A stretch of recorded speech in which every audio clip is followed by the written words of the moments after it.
দেখুন, হোয়াটসঅ্যাপের কর্মকর্তাদের কাছে আমার কিছু কথা আছে। এই যে আপনারা নিত্যদিন নতুন নতুন আপডেট নিয়ে আসছেন অ্যাপের মধ্যে, খুব ভালো কথা।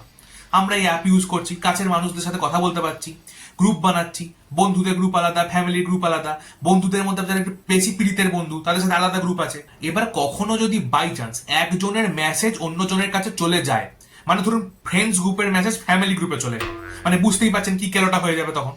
এই সমস্যার সমাধানের জন্য আপনারা ফিচার্স দিয়েছেন delete for me, delete for everyone.